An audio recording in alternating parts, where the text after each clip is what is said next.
인생을 살아가는 데에는 두 종류가 있습니다. 하나는 역경 속에서도 하나님을 바라보면서 감사를 고백하는 사람들이 있습니다. 이런 사람은 삶이 긍정적이고 믿음 위에 견고하게 서 있는 것을 볼 수가 있습니다.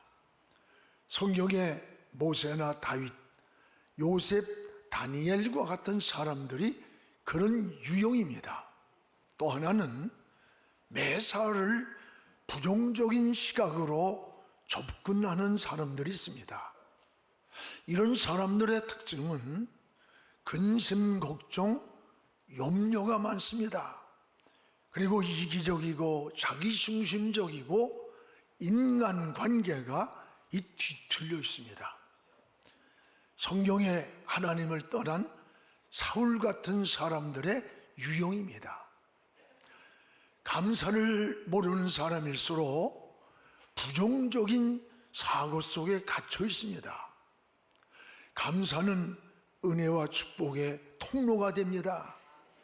감사의 마음을 가질 때 마음에 여유가 생기고 정신과 육체와 영적으로도 건강함을 경험하게 됩니다. 우리 그리스도인들은 세 가지 감사를 늘 고백하는 겁니다. 하나는 여기까지 인도해 주신 에베네셀의 하나님, 또 하나는 현재 우리와 함께 하시는 임마누엘의 하나님, 그리고 우리의 미래를 예비해 놓고 계시는 여호와 이레의 하나님께 감사하는 것, 이게 그리스도인의 삶이에요. 즉 과거와 현재와 미래를 주관하시는 이 하나님께 늘 감사하면서 살아가는 것, 이게 범사의 감사입니다. 미국의 250년 역사 가운데 전설적인 인물이 세 사람이라고 평가합니다. 하나는 록펠러입니다. 록펠러는 창세기 11장 3절을 읽다가 역총이라는 말씀을 발견했습니다. 이 역총이라는 단어를 찾아 추적해 보니 오늘날의 이라크 땅이었습니다. 지금부터 100년 전에 이 이라크 땅에서 석유 개발을 해서 세계적인 부자가 된 사람이 록펠러입니다. 또 하나는 카네기입니다. 카네기는 스코틀랜드 출신입니다. 어렸을 때 가난해서 돈 20불을 가지고 배를 탔는데 배 안에 어떤 신사가 너는 어리지만 하나님을 잘 믿고 하나님을 의지하고 믿음대로 살아가라. 그러면 너를 하나님이 축복해 줄 거다. 그 말을 깊이 새기면서 미국에 상륙했습니다. 그가 그 시대에 세계적인 거부가 된 강철왕 카네기입니다. 그 다음은 현대서에 나타난 빌 게이츠입니다. 그는 300억 불, 우리 돈으로 하면 45주가 되는 돈을 사회에 환원을 했습니다. 빌 게이츠는 자기의 전 재산을 살아있을 때 95%를 하나님을 위해서, 이 사회를 위해서 환원을 하겠다고 발표를 했습니다. 이들은 한 세기에 나타난 전설적인 인물이라고 이렇게 평가합니다. 그런데 이 세 사람의 공통점을 네 가지로 소개한 것을 보았습니다. 하나는 삶의 우선순위를 하나님께 맞추고 살았습니다. 또 하나는 성공의 목표를 돈에 두지 않았습니다. 또 하나는 소유한 부를 자기만을 위한 것이 아니라 하나님을 위해서, 이 사회를 위해서 환원을 했습니다. 하나님을 감동시킨 사람들이라고 후대 사람들이 이들을 평가합니다. 이들은 어떤 선택을 하든 어떤 상황이든 하나님의 뜻을 우선순위로 생각을 했습니다. 여러분, 많은 크리스찬들이 하나님의 뜻이 무엇일까? 하나님의 뜻이 무엇인가? 라고 많은 질문을 합니다. 결혼에 대해서, 미래에 대해서, 직업에 대한 하나님의 뜻을 알고 싶어 하는 거예요. 이 하나님의 뜻은 마치 신앙의 열쇠와도 같습니다. 성경에는 32,500가지의 약속이 있습니다. 이 약속을 여는 열쇠가 뭐냐? 바로 하나님의 뜻입니다. 부모의 뜻에 맞을 때 자녀의 요구를 들어줍니다. 상관의 뜻에 맞을 때 결제가 나는 거예요. 성도는 기도를 해도 하나님의 뜻에 맞아야 응답이 되고 축복이 되는 겁니다.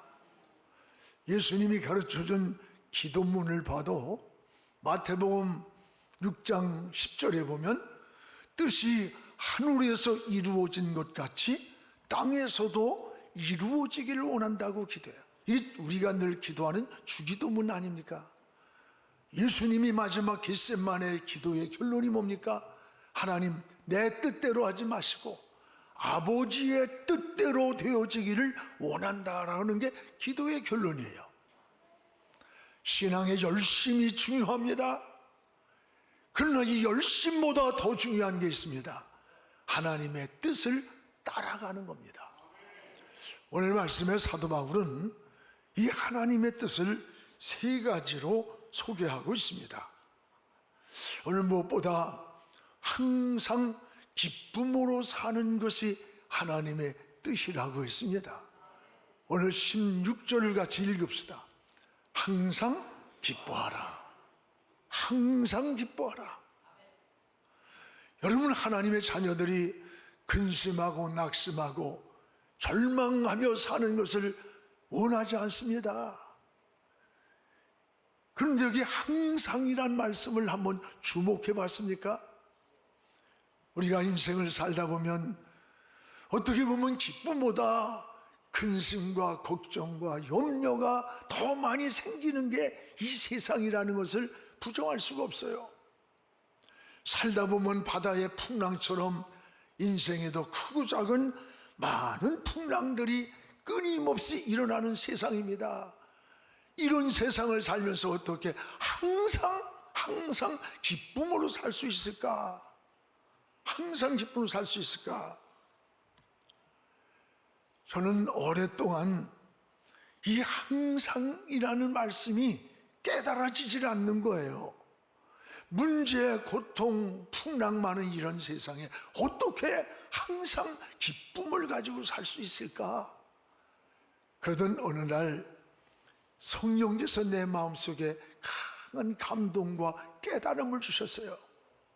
어떤 환경에서도 어떤 상황이 우리에게 있을지라도 근심하고 절망하고 낙심하고 걱정하고 염려하는 것은 하나님이 주신 마음도 하나님의 뜻도 아니다 라고 하는 사실을 깨닫게 했어요. 오히려 사탄이 주는 마음이라는 것을 알게 되었어요. 왜냐하면 창조의 원리가 그러합니다. 여러분, 하와와 아담이 살던 그 에덴 동산이 어떤 동산이에요? 기쁨의 동산이에요. 에덴이란 말 자체가 기쁨입니다. 왜 에덴이 기쁨의 동산일까요? 거기에 하나님이 함께 하셨어요. 하나님과 동행하고 살았기 때문에 거기 기쁨이 있었던 거예요. 근데 아담이 하나님을 떠났습니다. 타락했습니다. 하나님의 품을 떠나는 시간부터 불안과 두려움과 근심과 고통과 염려가 찾아온 거예요. 그러고 보면 하나님과 동행하는 곳에, 하나님과 함께 있는 그곳에 기쁨이 있는 것이고 평안이 있고 행복이 있는 거예요. 그래서 바울이 항상 기뻐하라는 말씀은 하나님과 동행하면서 하나님과 함께 살라고 하는 말씀이기도 합니다. 그렇습니다. 오늘 여러분의 삶은 어떻습니까? 여러분의 마음속에 진정한 평안이 있습니까? 기쁨이 있습니까? 안식이 있습니까? 오늘 성경은 기쁨으로 사는 세 가지의 비결을 말씀합니다. 하나는 예수 그리스도 안에 살 때에 기쁨이 있음을 말씀합니다. 여러분, 어린아이가 엄마 품에 있으면 전쟁이 일어나던 세상에 요동치던 그 아이는 엄마 품에서 평안하게 잠을 잘 수 있는 거예요. 예수 그리스도 안에 우리가 있을 때, 또 하나는 하나님께 인생을 맡기고 살 때 거기에 진정한 기쁨이 있는 거예요. 여러분, 세상 일을 염려하려고 하면 끝이 안 보입니다. 그래서 성경은 너희에게 염려를 맡기라 해서 맡기라. 누구에게 맡기느냐? 하나님께 맡기라는 거예요. 하나님께 맡기는 것이 곧 믿음인 겁니다. 그리고 하나님은 우리가 맡긴 것만큼을 우리 인생을 책임져 주신다는 약속인 거예요. 여러분, 풍랑 많은 세상에 환경을 보면, 우리의 현실을 보면 기쁨이 어느 날 갑자기 슬픔이 되고, 즐거움이 행복이 어느 날 갑자기 근심으로 돌변하는 세상에서 여러분 인생을 하나님께 맡기시기를 주의 이름으로 축복합니다. 또한 성령이 충만할 때 기쁨이 있습니다. 초대교회 성도들을 보세요. 예수 믿는 것 그 하나 때문에 직업을 뺏기고 집을 빼앗기고 무서운 고난을 겪으면서도 그들은 기뻐했습니다. 이런 기쁨은 환경에서 왔다가 사라지는 그런 기쁨이 아니에요. 하나님의 영이 그들의 마음을 지배할 때, 그 죽음의 위협 앞에서도 또 죽음이 나타지는 그 돌무더기 속에서도 스데반의 얼굴이 천사의 얼굴과 같다. 이것은 하나님이 그 안에 하나님의 영이 지도되고 저 하나님을 바라보는 천국을 보는 눈이 열릴 때였습니다. 이런 기쁨은 환경이 아니에요. 오늘 항상 기쁨이라고 하는 것은 환경에서 오는 게 아니에요. 소유에서만 오는 게 아니에요. 하나님이 주시는 은혜인 거예요. 예수 안에 우리 인생을 하나님께 맡기고 성령 안에 살 때만이 이런 항상 기쁨이라는 것을 기억하시기 바랍니다. 그리고 이것이 하나님의 뜻이라고 했습니다. 또 하나는 기도하며 사는 것이 하나님의 뜻이라고 했습니다.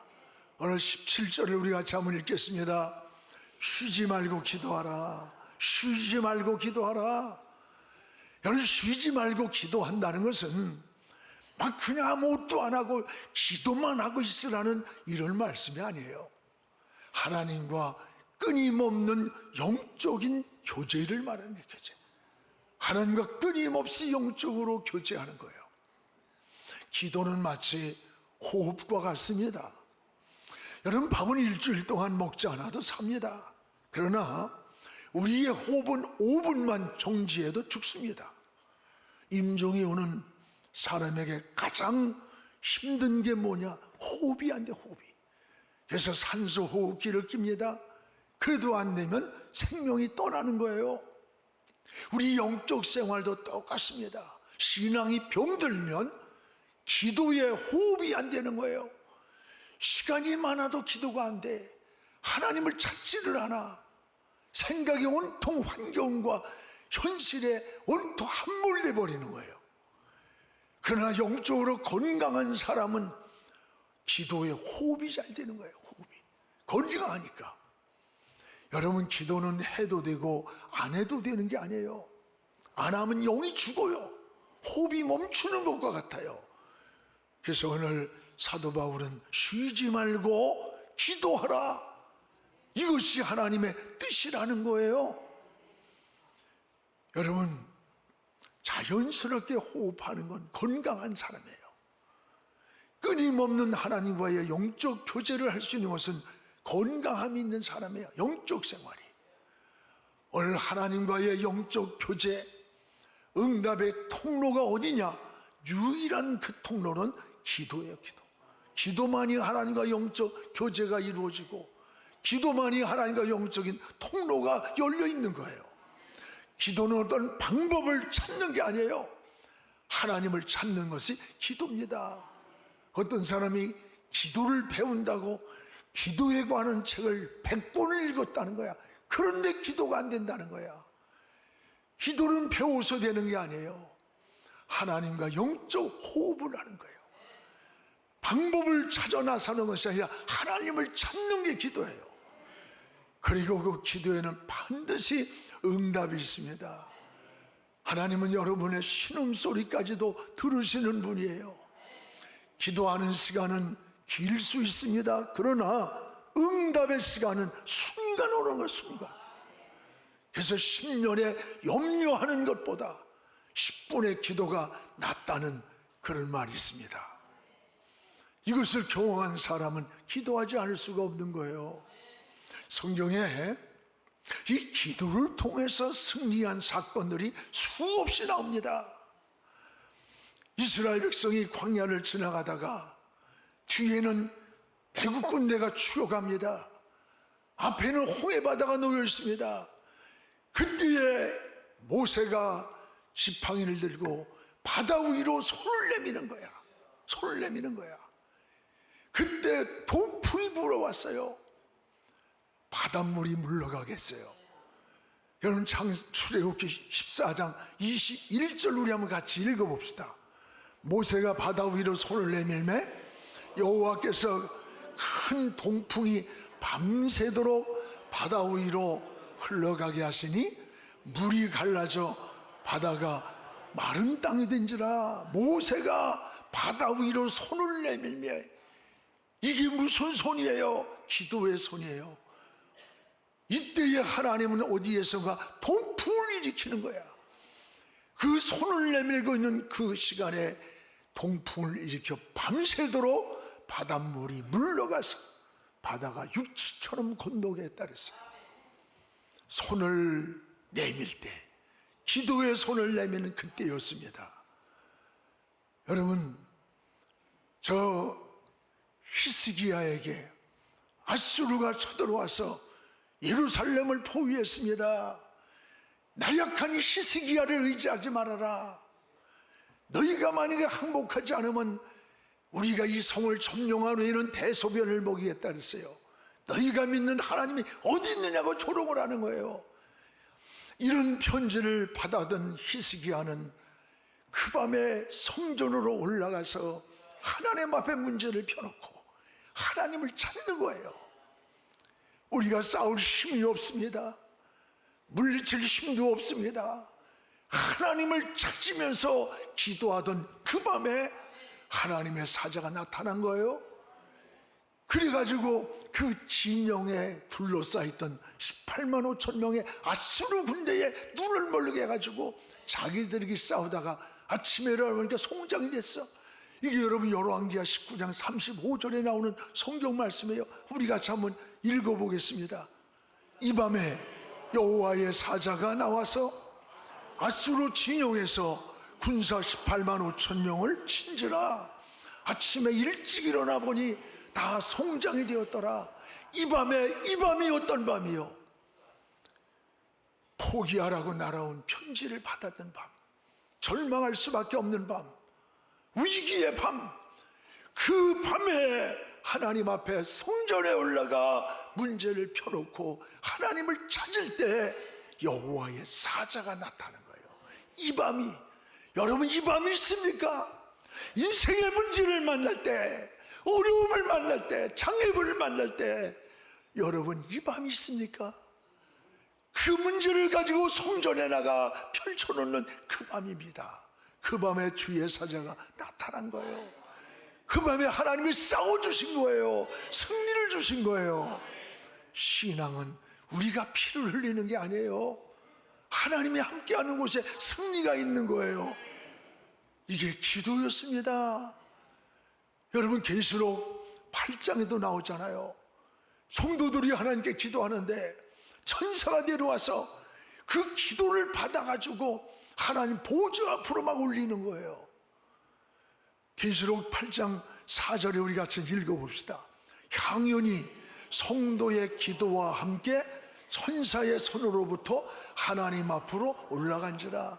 향연이 이게 무슨 향이에요? 기도의 향이. 성도의 기도와 함께, 여러분이 드리는 그 기도와 함께 천사가 받아서 하나님 앞으로 올리더라는 거예요. 그렇습니다. 여러분이 드리는 기도를 천사가 금양로에 받아서 하나님의 보좌로 올리는 거예요. 여러분, 기도는 헛수고가 아니에요. 혼자 여러분 녹두리 하는 독백이 아니에요. 우리의 신음소리에 기도 귀를 기울이시는 하나님이세요. 내가 여기 있다 말씀하고 있는 거예요. 오늘 기도가 이렇게 중요한 거예요. 기도에는 반드시 응답이 있어요. 여러분, 일하면서도 기도하십시오. 운전하면서 눈 뜨고 기도하십시오. 공부하면서도 여러분 기도하세요. 하늘의 지혜가 와요. 영감이 오는 거예요. 우리를 위해서 예비한 길이 열리는 거야. 여러분, 홍해만 갈라진 게 아닙니다. 여러분의 인생길도 하나님이 갈라주실 수 있는 거예요. 여러분의 장애물도 하나님이 열어주시는 거예요. 기도하며 보내는 시간은 결코 낭비가 아니에요. 기도하는 사람, 기도하는 가정, 기도하는 민족은 실패처럼 보이지만, 안 되는 것처럼 보이지만 나중에 보면요 잘 돼 있어요. 사도 바울은 그래서 기도하는 것이 하나님의 뜻이라는 거예요. 쉬지 말고, 여러분 항상 우리 인생의 초점을 하나님께 맞추라는 거예요. 쉬지 말고라는 말은 멈추지 말고가 아니에요. 내가 어떤 상황에 어떤 환경에 있든지 나의 생각을 하나님께로, 내 시선을 하나님께로 두는 거예요. 거기에 하나님과 끊임없는 영적인 교제가 이루어지고 지혜를 얻고 영감을 얻고 하나님의 손길을 경험하는 거예요. 오늘 여러분 하나님께 감사하고 하나님께 기뻐하고 여러분 기도하면서 하나님의 뜻을 따라가는 우리의 신앙 되기를 주의 이름으로 축복합니다. 또 하나, 오늘 말씀에 감사하며 사는 것이 하나님의 뜻이라고 했습니다. 오늘 18절을 우리 같이 한번 읽겠습니다. 범사에 감사하라. 이것이 그리스도 예수 안에서 너희를 향하신 하나님의 뜻이니라. 하나님의 뜻이니라. 범사에 감사하라. 범사. 항상 쉬지 말고 범사. 여러분 깊이 생각해 봤습니까? 범사란 잘 될 때만이 아닙니다. 안 될 때에도 변함없는 감사예요. 근데 우리는 좋은 일이 있어야만 감사하다고 그래요. 좋은 거예요, 이것도. 또는 위기를 만나서야 감사했다고 이렇게 말을 해요. 교통사고를 당하거나 또 어떤 아주 위험한 위기를 만났을 때 감사하다고 간증을 하게 돼요. 저도 그럴 때가 참 많아요. 그러나 사고도 나지 아니하고 위기도 나지 않고 살아온 시간들은 더 감사해야 되잖아요. 막 중병에 걸렸다가 치료가 되었을 때 막 눈물 흘리면서 그냥 감사한 거 그냥 한 모금씩 해. 그런데 감기도 들리지 않고 살아온 시간들은 더 감사해야 되는데 왜 안 해? 왜 안 해? 꼭 중병이 걸렸다 위기에서 해결되어야 감사한 겁니까? 감기도 안 걸리고 편안하게 살던 시간은 더 감사해야지. 오늘 우리의 신앙은, 바울은 범사에 감사하라. 할렐루야. 여러분, 좋은 조건에서만 감사하는 사람들은 굉장히 위험한 신앙이에요. 만약에 그 좋은 조건이 떠날 때, 내가 기대했던 기대가 무너질 때 그 감사했던 마음이 어디로 가겠어요? 원망으로, 절망으로 돌변할 수 있는 거예요. 오늘 범사에 항상 쉬지 말고. 성도는 전천후 감사입니다. 성도의 감사는 무엇임에도 불구하고 감사합니다 라고 하는 고백이에요. 우리가 많이 부르는 549장 찬송가 내 주여 뜻대로 행하시옵소서, 여러분, 이 찬송시를 지은 분이 슈몰크 목사님이라는 것을 우리 누구나 잘 알잖아요. 어느 날 신방을 갔습니다. 신방을 갔다가 내외가 돌아오는데 그 주택이 다 불이 나서 타버린 거예요. 이 슈몰크 목사님은 집을 보던 어린아이 형제가 그 집에 있었던 거예요. 그래서 막 아이들의 이름을 부르는데 대답이 없어요. 불길한 생각이 들어서 타다 남은 잿더미를 막 들어가 문을 쳐들어가게 보니까 두 형제가 서로 부둥켜 안고 하는 채 불에 타 죽어지셨어요. 슈몰크 목사님은 새까맣게 타버린 두 아들을 시신을 앞에 놓고 막 울부짖은 거야. 얘는 막 울부짖으면서 울고 있었어요. 그때 하나님께서 주신 위로의 시가 찬송가 549장 가사 아닙니까? 내 주여 뜻대로 행하시옵소서. 내 주여 뜻대로 행하시옵소서. 온 몸과 영혼을 다 주께 드리니 이 세상 고락간 주 인도하시고 날 주관하셔서 뜻대로 하소서. 불에 다 죽은 두 자식을 앞에 놓고 몸부림치며 울다가 그때 하나님의 위로하며 주신 이 글을 쓴 거예요. 이게 오늘 찬송가 가사예요. 사랑하는 여러분, 항상 기뻐하고 쉬지 말고 기도하고 범사에 감사하라. 이것이 너희를 향한 하나님의 뜻이다. 하나님의 뜻이다. 항상 쉬지 말고 범사에 하나님의 뜻을 이룰 때에 하나님은 우리 마음의 소원을 이루어주는 소원, 그 소원을 통해 하나님의 나라를 이루어 가시는 거예요. 빌립보에서 2장 13절에 보면 너희 안에서 행하시는 이는 하나님이다. 우리 안에 행하시는 분이 하나님이다. 어떻게 행하느냐? 자기의 기쁘신 뜻, 하나님의 기쁘신 뜻을 이루기 위해서 너희 안에 소원을 두고 행한다. 너희 안에 소원을 두고 행하신다는 거예요. 우리 마음에. 그렇습니다. 하나님은 우리 마음에 소원을 일으켜서 하나님의 나라와 하나님의 뜻을 이루어 가시는 거예요. 이게 하나님의 일이에요. 영원한 주의 나라를 사모하면서 잠을 자도 꿈을 꿔도 주님과 동행하는 꿈을 꾸며 주님을 만나는 천국의 꿈을 꾸면서 하나님 나라를 그리는 이 삶이 이루어져야 죽음이 다가올 때, 인생의 문제가 다가올 때 평온한 거예요. 안식이 오는 거예요. 저 건너에 천국이 있기 때문에. 이게 믿음인 거야. 이게 신앙인 거예요. 우리의 신앙을 다시 한번 돌아보면서 언제 어느 때까지 하나님이 우리에게 이 땅에 머무는지 모르지만 여러분, 하나님의 은혜 안에 살면서 감사하면서 믿음의 선한 길을 잘 달려가는 우리 모두가 되기를 주의 이름으로 축복을 합니다. 이제 한 해의 반환점을 돌았잖아요. 우린 감사로 후반기를 출발하고 모든 사람을 여러분 축복하며 사세요. 모든 사람들을 가족에게 감사를 말해보세요. 학교에서 친구에게, 직장에서 동료에게 감사를 말해보세요.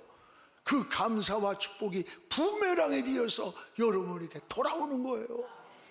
우리 신앙생활은 자전거 타기와 같아요. 자전거는 계속 페달을 밟을 때 잘 달리는 겁니다. 페달을 밟지 않으면 넘어지게 되는 거예요. 오늘 여러분, 신앙의 페달은 기도와 믿음과 감사예요. 말씀과 기도와 섬김의 삶을 통해 성숙하며 하나님의 은혜 날개 안에서 비상하면서 우리의 후반기가 승리하는 우리 영안의 식구들 되기를 주의 이름으로 축복을 합니다.